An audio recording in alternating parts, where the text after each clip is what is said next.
When I was rushed to the hospital for emergency surgery, my neighbor broke into my house and started hosting open houses to sell my belongings. When I came home with stitches still fresh, I found strangers roaming through my bedroom. I called the cops, and they caught him mid-sale. Watching him get arrested while trying to explain it was just a community garage sale made the pain of recovery almost worth it. I'm a 46-year-old guy living in Loveland, Colorado. It's not a big city, not too small either. You'd get used to seeing the same faces at the grocery store. People wave even if they don't know your name. I bought my house back in 2010. 3 bedrooms. Decent yard. My dog Jasper has plenty of space to run around. I run a small landscaping business out of my garage. Nothing fancy, but it pays the bills and I like the work. I was living the kind of life where nothing dramatic ever happens. Until last July. It started with a stomach ache. I thought it was bad gas or maybe something from the diner. By noon, I couldn't stand up straight. By 2 p.m., I was on the floor, clutching my side, sweating bullets. Jasper was barking like crazy. Called 911. By the time the paramedics got me to the hospital, the pain was like white lightning through my gut. Ruptured appendix. Emergency surgery. I remember signing some form while they wheeled me toward the OR. I couldn't even focus on the words. For a moment, I seriously wondered if this was how I was going out. I didn't go out. But I didn't bounce back either. The appendix came out, but then I got an infection. Fever spiked. My belly swelled. They stuck a drain in my side and pumped me full of antibiotics. 8 days in the hospital. My sister, who lives up in Cheyenne, took Jasper to stay with her. I was too out of it to care. She visited when she could, but she's got 3 kids and a job, so I mostly lay there alone, staring at the ceiling, counting the days. Finally, after more blood tests and a CT scan, the doctors said I could go home. I still had stitches running down my side. Every move hurt.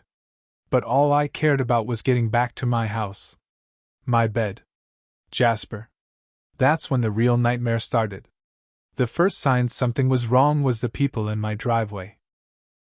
My sister dropped me off and drove off to grab groceries and pick up Jasper. I figured I'd just ease my way inside and collapse on the couch. But there were strangers. A man loading fishing rods into his SUV. A woman flipping through a box of my old camping gear. "Hey!" I called out, my voice hoarse. "What are you doing?" No answer. Then I heard someone shout from inside the house. "Open house inside! Furniture negotiable!" My stomach dropped. My front door was wide open. I walked into my house. And it wasn't my house anymore. At least 10 strangers wandered through the rooms. My coffee table was marked with a yellow post-it that said $50 OBO. My grandfather's old armchair, $100. 2 teenagers were literally digging through my bedroom dresser. "What the hell is this?" I barked. My stitches pulled painfully. Someone mumbled, "Community sale." I should have called the cops immediately. But when you see strangers in your house selling your belongings, your brain doesn't work logically. I just kept shouting, "Get out! Every single one of you, get out!" Some people ran. Some froze. And that's when I saw Jerry. Jerry was my neighbor. Lived next door for 9 years. Retired Air Force. Used to help me with the occasional fence repair or snow shoveling. We'd shared plenty of beers in each other's driveways. I even gave him a spare key a couple years back for emergencies. "Jerry?" I gasped. He was standing in my living room with a clipboard in one hand and a wad of cash in the other. "Oh," he said casually. "You're home early." "Early? What's going on?" I demanded. "What are you doing in my house?" "Just trying to help out," he replied, like it was no big deal. "Figured you'd need to downsize with the medical bills. I priced things fairly." My head spun. "You broke into my house and started selling my stuff?" "It's just a community garage sale," he said, as calm as if we were discussing the weather. Everybody's been asking about your tools and furniture. I thought I'd help lighten the load. At that exact moment, a woman walked out of the kitchen holding my father's old pocket watch. That pocket watch was the only thing I had left from my dad. I felt something break inside me. I pulled out my phone and called 911. My neighbor broke into my house. He's selling my property. There are strangers in my bedroom. The dispatcher stayed on the line as I blocked the doorway. My side was on fire. Sweat ran down my face. Everyone needs to leave, I shouted. Police are on the way. Jerry didn't even flinch. You'll thank me later. You're overreacting. 2 cruisers. Lights flashing. Most of the strangers scattered. Some dropped what they were holding and ran. An officer came up to me. Sir, are you the homeowner? Yes. Who is that? He asked, pointing at Jerry. That's my neighbor. He broke in and started selling my things. Jerry finally started to look nervous. Officer, it's a misunderstanding. This is a neighborhood sale. He's confused, probably because of his pain meds. Unbelievable. He was trying to make it sound like I was the crazy one. Sir, put the cash and clipboard down and step outside, the officer ordered. They cuffed him right there. He still didn't shut up. He gave me a key. I was just trying to help. Yes, I had given him a key. For emergencies. Not so he could rob me blind while I was lying in a hospital bed. Turns out Jerry had sold over $4,000 worth of my things. Tools.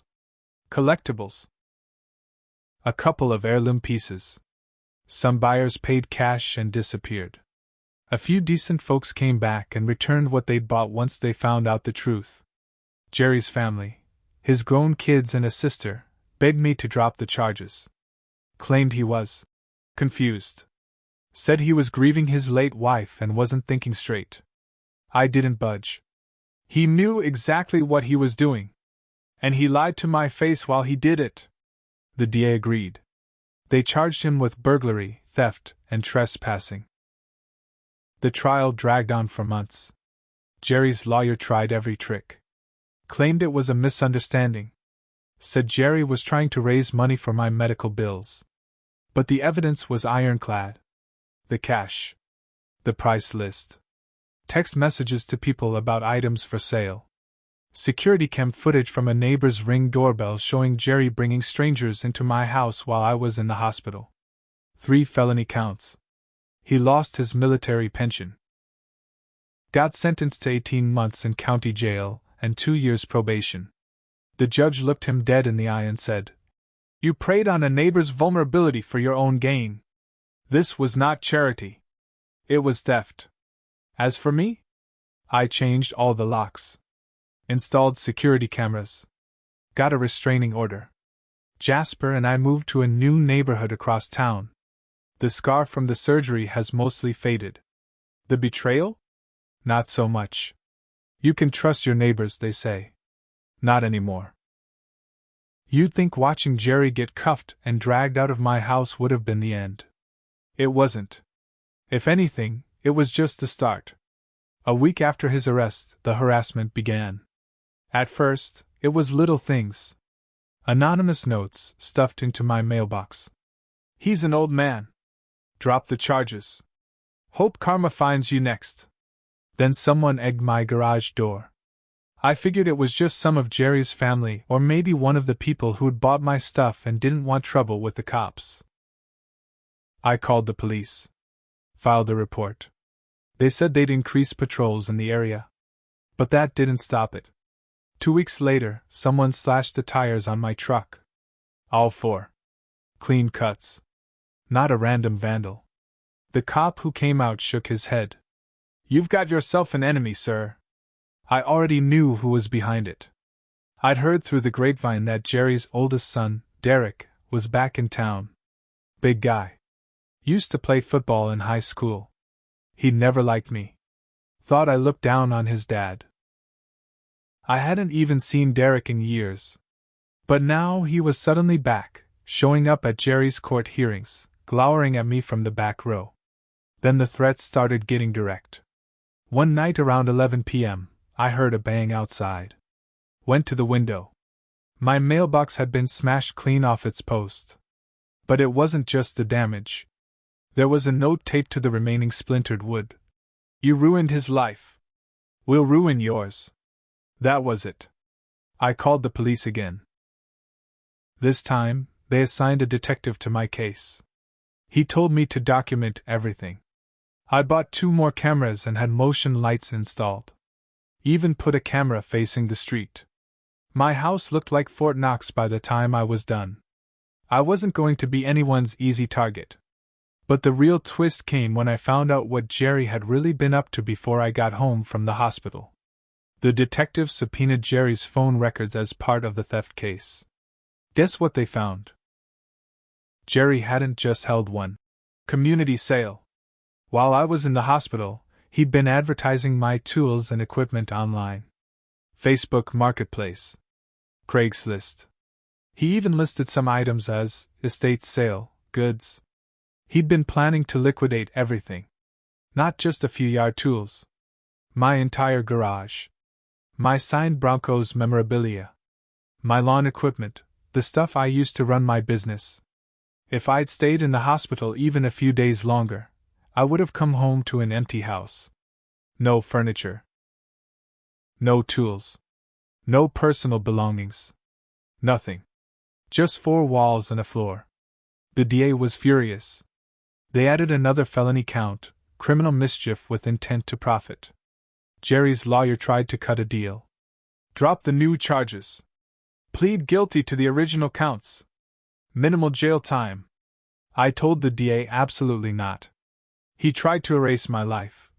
I said, "I want every charge to stick." And they did. But Derek, the son, wasn't done with me. After Jerry got sentenced, Derek started following me around town. Not subtle about it either. I'd go to Home Depot to pick up supplies for a job. He'd be 2 aisles over, arms crossed, glaring. I'd grab groceries. He'd park next to my truck and just sit there, engine running. Once, he even followed me home. I stopped halfway down my street, rolled down my window, and shouted, "If you've got something to say it now." He just peeled off. The final straw came 3 months later. It was a Saturday morning. I woke up to find my garage door wide open. Inside, every piece of equipment I used for my landscaping business, mowers, edgers, trimmers, was gone. Stolen. I called the cops immediately. The detective showed up. I could see the frustration on his face. "It's an escalation," he said. "This isn't random theft. Someone's trying to break you." I already knew who. But this time, I wasn't going to let them win. My new security cameras had caught everything. A white pickup truck pulling up at 3:42 a.m. 2 men jumping out. Faces covered, but the truck? Clear as day. The plates were stolen, but the detective ran the make and model.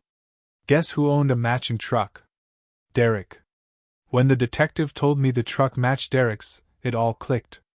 Jerry may have been locked up, but his son had picked up the torch.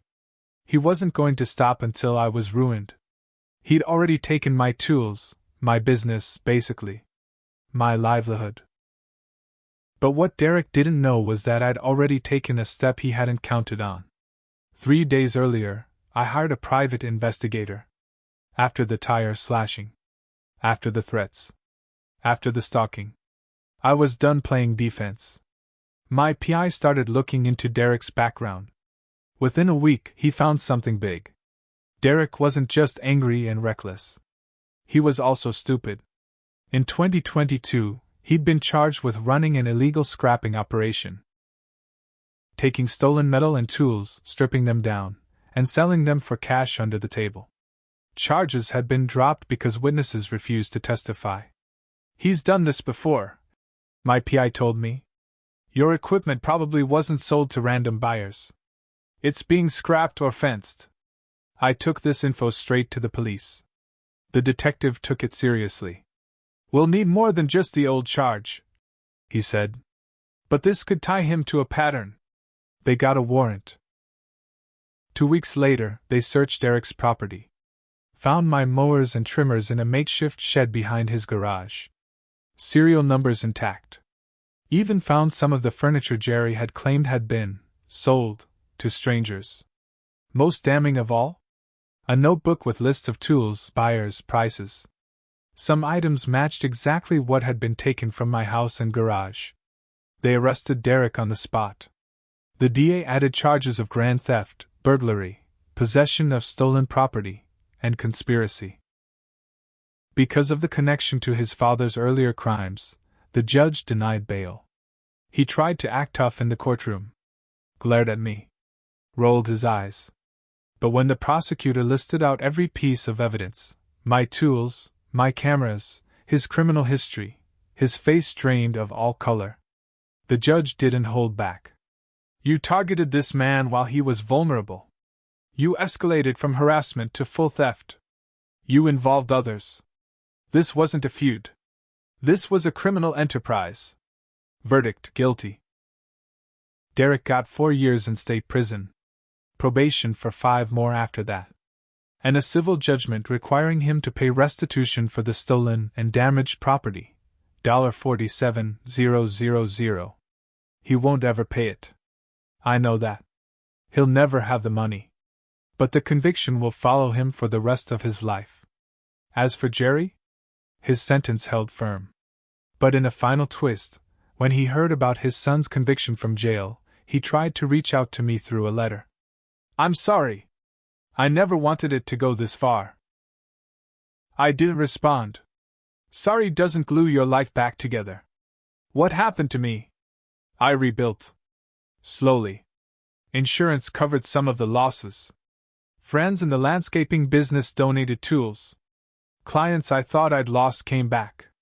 Said they respected how I stood up for myself. I moved out of Loveland. Sold the house. Too many memories there. Jasper and I now live in a smaller town near Fort Collins. Quiet. No neighbors with spare keys. Some people say revenge is a waste of time. But this wasn't revenge. This was justice. If I hadn't fought back, they would have kept going. Maybe not just against me. Maybe against someone who couldn't defend themselves. I'll carry the scars from that summer forever. Both on my body and in my mind. But I also carry something else. Proof that when you stand up to betrayal, you can win.